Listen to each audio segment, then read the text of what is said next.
ඔබ මේ පික්මේ එකට මේ ආකාරයට ගිහිල්ලා මේ එතකොට මෙතන පික්මේ එකේ මුකුත් පේන්නේ නැහැ. තිර ඔක්කොම සුදු පාට පේන්නේ.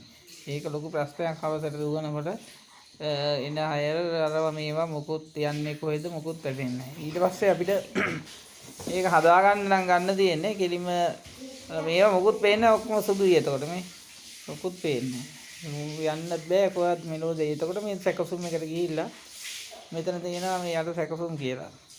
ඒක ගිහිල්ලා යන්න ඕනේ සෙටින් වලට. සෙටින් එකේ තියෙනවා ඩාර්ක් මොඩ් කියලා. දැන් මේ තියෙන සෙටින් එක තියෙනවා ඩාර්ක් මොඩ් කියලා මෙතන.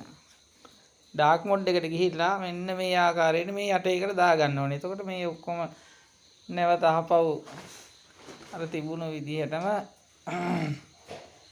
ඔන්න බලන්න අහපව් යථා තත්ත්වයට ඔන්න මේ බලන්න පික්මේකට ගිහිල්ලා දැන් ආයෙ හරි ගිහිල්ලා තියෙන ඔක්කොම දැන් ඇප් එක සම්පූර්ණ යථා තත්ත්වයට වත්ලා තියෙන්නේ. මේ වීඩියෝ එක හොඳයි නම් ලයික් කරන්න, සබ්ස්ක්‍රයිබ් කරන්න, කමෙන්ට් කරන්න.